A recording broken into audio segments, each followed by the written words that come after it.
குரல். உலக அறிவுசார் சொத்து தினத்தை முன்னிட்டு இன்றைய உரிமை குரல் நிகழ்ச்சியில் வழக்கறிஞர் சரத்பாண்டியன் அவர்கள் வழங்கும் உரையினை கேட்கலாம்.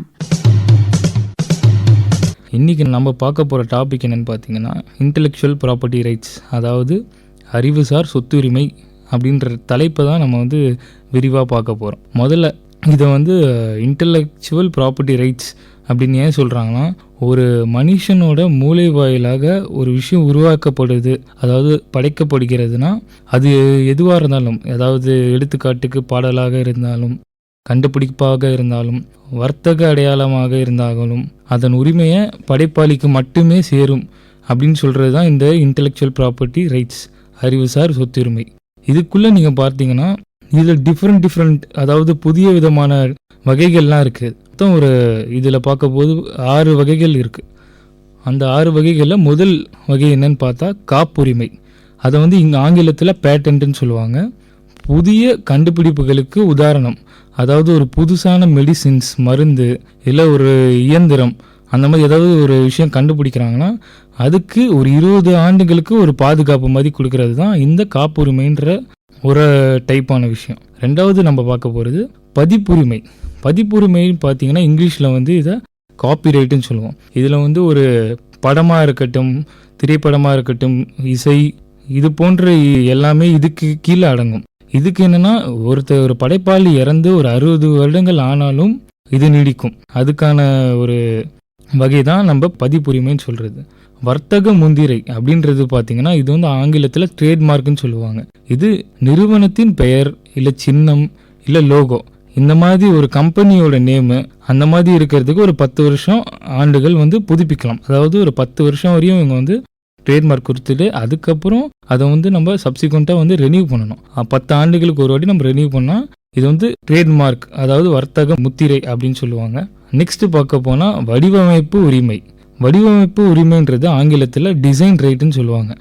ஒரு தயாரிப்பினோட தோற்றமும் மற்றும் வடிவம் இது ஒரு 10 ஆண்டுகளுக்கு கம்பேரிட்டிவ் பார்த்தீங்கன்னா ட்ரேட்மார்க்கில் என்ன வருதோ அதை மாதிரி வடிவமைப்பு உரிமைக்கும் 10 ஆண்டுகள் தான். அதுக்கப்புறம் நம்ம பார்க்க போகிறது புவியியல் குறிப்பு, ஆங்கிலத்தில் ஜியாகிரபிக்கல் இண்டிகேஷன் அப்படின்னு சொல்லுவாங்க. குறிப்பிட்ட இடத்தில் மட்டுமே உற்பத்தியாகும் பொருள்களுக்கு இந்த பேர் சொல்லுவாங்க. அதாவது உதாரணம் நம்ம காஞ்சிபுரம்லன்னு பார்த்தீங்கன்னா காஞ்சிபுரம் பட்டுன்றது ரொம்ப ஃபேமஸ்.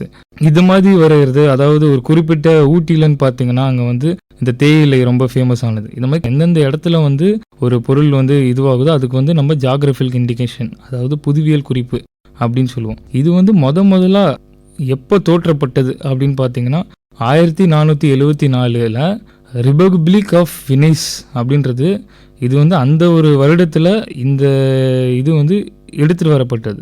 அதாவது ஸ்டார்டிங் வரும்போது 10 வருடங்களுக்கு இதை செல்லுபடியாகும் அப்படின்றது 1474 எடுத்துகிட்டு வந்தாங்க. அதுக்கப்புறம் 1883 பாரிஸ் ஒப்பந்தம்னு போட்டு நாடுகளுக்கிடையே காப்புரிமை பரிமாற்றம் தொடங்கியது. அதுக்கப்புறம் பார்த்தீங்கன்னா 1967 உலக அறிவுசார் சொத்துரிமை அமைப்பு அப்படின்றது, அதாவது WIPO அப்படின்னு சொல்லுவாங்க, அது தோற்றப்பட்டது 1967. அதுக்கப்புறம் 1970 பார்த்தீங்கன்னா இந்தியாவில் காப்புரிமை சட்டம் இயற்றப்பட்டது. இந்தியாவில் முதல்ல அப்போ தான் 1970 எடுத்துகிட்டு வராங்க. அதுக்கப்புறம் நீங்கள் பார்த்தீங்கன்னா 1994 இதில் ட்ரிப்ஸ் ஒப்பந்தம் அப்படின்ற ஒரு விஷயம் எடுத்துகிட்டு வந்தாங்க. உலக வணிக அமைப்பின் கீழ் IP சட்டங்கள் தரப்பட்டன. இந்த ட்ரிப்ஸ் ஒப்பந்தத்துக்கு கீழே தான் உலக வணிக அமைப்பு கீழே இந்த மாதிரி இந்த இன்டெலெக்சுவல் ப்ராப்பர்ட்டி நம்ம இப்போ பார்த்துக்கிட்டு இருக்கிறத எடுத்துகிட்டு வந்தாங்க. அதுக்கப்புறம் 2000 ஏப்ரல் 26 உலக அறிவுசார் சொத்துரிமை நாளாக அறிவிக்கப்பட்டது. இந்த வேர்ல்டுல இன்டெலெக்சுவல் ப்ராப்பர்ட்டி ரைட்ஸ் அப்படின்றது ஏப்ரல் 26 தான் அப்படின்னு சொல்லி அறிவிக்கப்பட்ட நாள் அன்று. அப்புறம் 2016 இந்தியாவின் தேசிய IPR கொள்கை அறிவிக்கப்பட்டது. இதுக்கப்புறம் பார்த்தீங்கன்னா இந்தியாவில் IPR அமைப்புகள் எப்படி இருக்கிறது அப்படின்றத நம்ம பார்க்குறோம். இங்கே பார்த்தீங்கன்னா இந்தியாவில் இந்தியன் பேட்டன்ட் ஆஃபீஸுன்றது நம்ம இந்திய காப்புரிமை அலுவலகம் என்றது கொல்கட்டாவில் இருக்குது. அதுக்கான பிரான்ச்சஸ் கிளைகள் நம்ம சென்னை, டெல்லி, மும்பை அப்படின்னு இருக்குது. இதில் என்ன மாதிரி விஷயங்கள்லாம் பண்ணுறாங்கன்னு பார்த்தீங்கன்னா பேட்டன்ஸு, அதுக்கப்புறம் டிசைன்ஸ், ட்ரேட்மார்க். ஹெட் குவார்ட்டர்ஸ் கொல்கட்டாவில் இருக்குது. இந்த கிளைகளில் இதெல்லாம் பார்க்குறாங்க. அப்புறம் காப்பிரைட் ஆஃபீஸ், அதாவது பதிப்புரிமை அலுவலகம். இது எங்கே இருக்குன்னு பார்த்தீங்கன்னா இதுவுமே டெல்லியில் தான் இருக்குது. அதுக்கப்புறம் முன்னாடி பார்த்த மாதிரி இதுக்குள்ளே அடங்குறது என்னென்னா இலக்கியம், இசை, ஒரு கலை படைப்புகள் எல்லாமே இதில் வந்து பதிவு செய்கிறது. இது கீழே காப்பிரைட் மூலயமா. அதுக்கப்புறம் பார்த்திங்கன்னா நம்ம புவியியல் குறிப்பு பதிவகம், ஜியாகிரபிக்கல் இண்டிகேஷன் ரெஜிஸ்ட்ரி, இது வந்து நம்ம சென்னையிலே இருக்குது. அதாவது நான் முன்னாடி சொன்ன மாதிரி பார்த்தீங்கன்னா இதில் என்னென்ன ஃபேமஸ் வரும்னு பார்த்தீங்கன்னா நம்ம காஞ்சிபுரம் பட்டு, அப்புறம் கோயம்புத்தூர்னு பார்த்தீங்கன்னா அங்கே வெட் கிரைண்டரு, அப்புறம் நம்ம தஞ்சாவூரில் வர பெயிண்டிங்ஸ், இதை மாதிரி எந்தெந்த ஊரில் எது ஸ்பெஷலோ அந்தந்த ஊரில் மட்டும் வருதோ அதெல்லாம் வந்து நம்ம ஜியாகிரபிக்கல் இண்டிகேஷன் கீழே வரும். அதுக்கான கிளைகள் வந்து நம்ம சென்னையிலே இருக்கிறது. நெக்ஸ்ட்டு பார்த்தீங்கன்னா நம்ம the world intellectual property organisation அப்படின்ற ஒரு விஷயம் இருக்குது. அது தமிழில் பார்த்தீங்கன்னா உலக அறிவுசார் சொத்துரிமை அமைப்பு. இது வந்து ஜெனீவாவில் உள்ள சர்வதேச அமைப்பு. இந்தியாவும் இதில் ஒரு உறுப்பினர். நெக்ஸ்ட்டு நம்ம பார்த்தீங்கன்னா வைங்களேன், ஒரு ஐபி ஒரு விஷயம் வந்ததுன்னா அதை நம்ம அந்த ஐபி இந்தியாவில் வந்து ஐபிஆர் பதிவு வந்து எப்படி செய்வது அப்படின்ற விஷயம் தான் நம்ம பார்க்க போகிறோம்.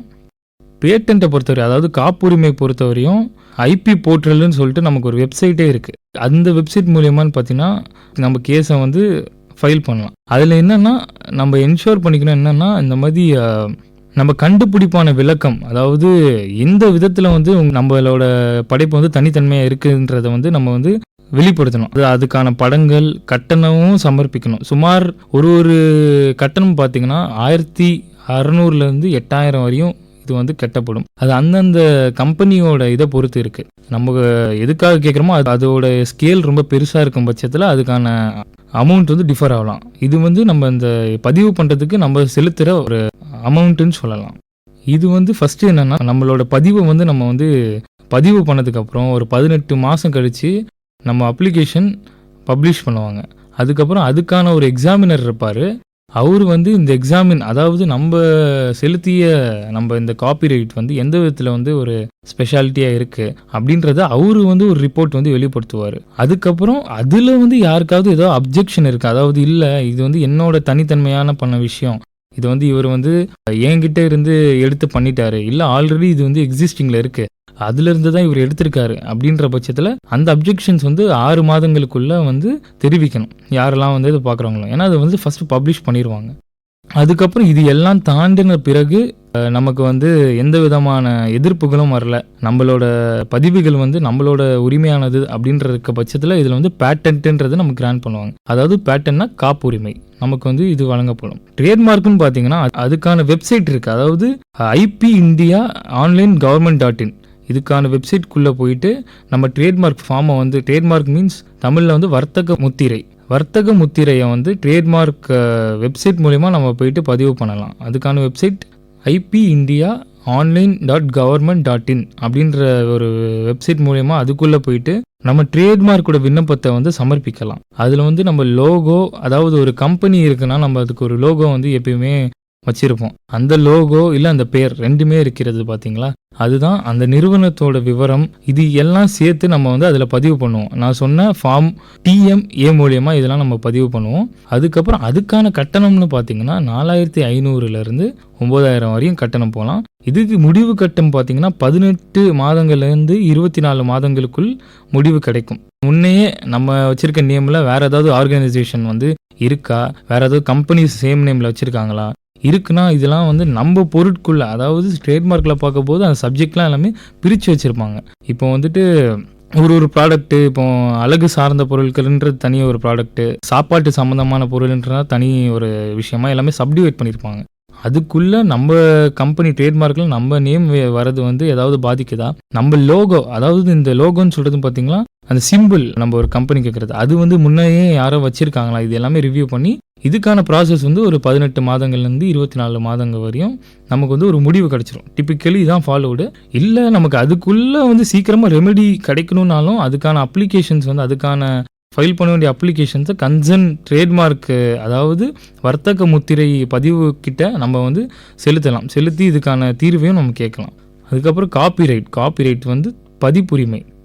இது வந்து நம்ம எங்கே போய் பதிவு பண்ணலான்னு பார்த்தீங்கன்னா copyright.gov.in அப்படின்றதுல ஃபார்ம் 14ன்ற ஒரு ஃபார்மில் நம்ம ஃபில் பண்ணி நம்ம என்னென்ன வேலை பார்த்துருக்கோம், நம்ம படைப்போட நகல், நான் இதை வந்து படைச்சிருக்கேன்ற ஒரு பட்சத்தில், இதை நான் தான் ரெடி பண்ணியிருக்கேன்ற பட்சத்தில் அந்த நகலை வந்து நம்ம அங்கே சமர்ப்பிக்கணும். இதுக்கான கட்டணம்னு பார்த்தீங்கன்னா ரூபாய் 500 மட்டுமே. இது 30 நாளுக்குள்ள பதிவு வந்து நிறைவடைஞ்சிரும். அதுக்கப்புறம் பார்த்தீங்கன்னா எந்தெந்த சமயத்தில் நம்ம ஐபி அப்ளிகேஷன் ரிஜெக்ட் ஆகும், அதாவது ஐபிஆரில் மறுக்கப்பட்டால் என்ன செய்வது. நான் இப்போ ஒரு என்னோட அப்ளிகேஷனை ஃபைல் பண்ணுறேன், அதை வந்து கன்சர்ன் அத்தாரிட்டிஸ் வந்து இல்லை இது சரியில்லை அப்படின்னு சொன்னாங்கன்னா நெக்ஸ்ட் நம்ம என்ன பண்ணலாம்.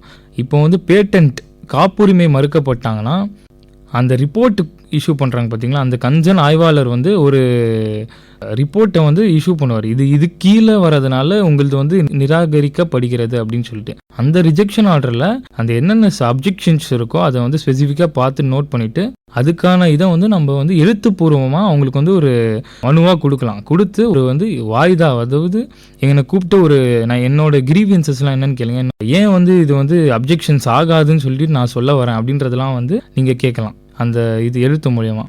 லேட்டரான் வந்து உங்கள் ஆர்கியூமெண்ட்ஸ் நீங்கள் உங்களை ஹியரிங் கூப்பிட்டுட்டு அங்கே வந்து பேசிட்டு அப்புறம் நீங்கள் அங்கே வந்து ஆர்கியூ பண்ணிட்ட பிறகும் ரிஜெக்ட் பண்ணுறாங்கன்னா நீங்கள் அதுக்கப்புறமும் அந்த பேட்டன்ட் ரிஜெக்ட் ஆன அந்த ஆர்டர் சொல்லுவோம், அதாவது ஆங்கிலத்தில் இம்ப்யூக்ட் ஆர்டர்னு நம்ம சொல்லுவோம்.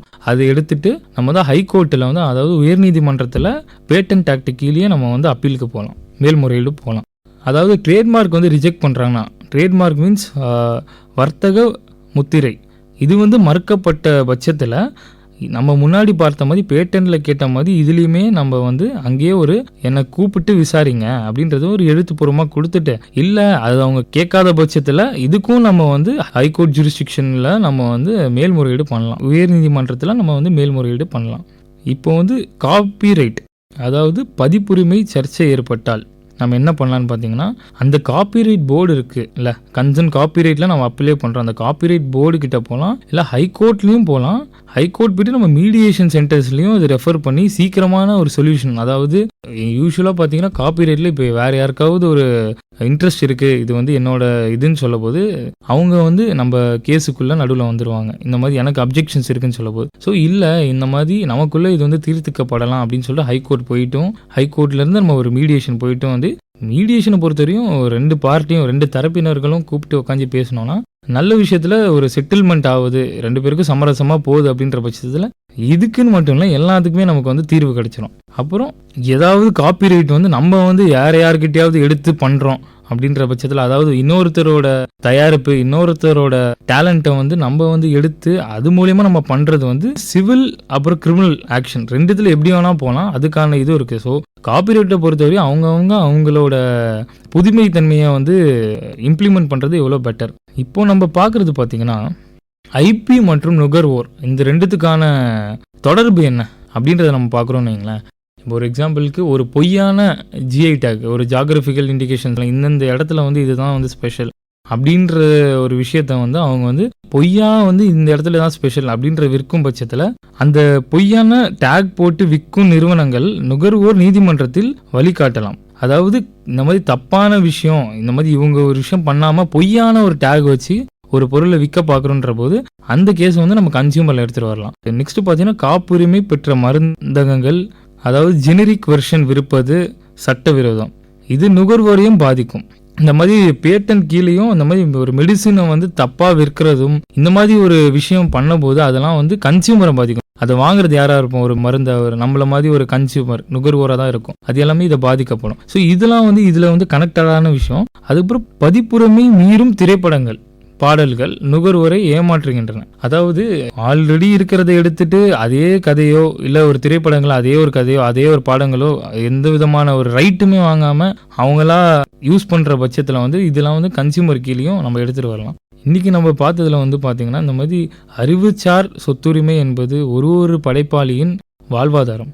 நம் கலாச்சாரம், தொழில்நுட்பம், இலக்கியம் இவை அனைத்தும் ஐபியின் மூலம் பாதுகாக்கின்றன. இன்று உலக ஐபி நாளில் நம் படைப்புகளை பதிவு செய்வோம், நம் உரிமைகளை பாதுகாப்போம். இதுவரை உலக அறிவுசார் சொத்து தினத்தை முன்னிட்டு இன்றைய உரிமை குரல் நிகழ்ச்சியில் வழக்கறிஞர் சரத்பாண்டியன் அவர்கள் வழங்கிய உரையினை கேட்டீர்கள்.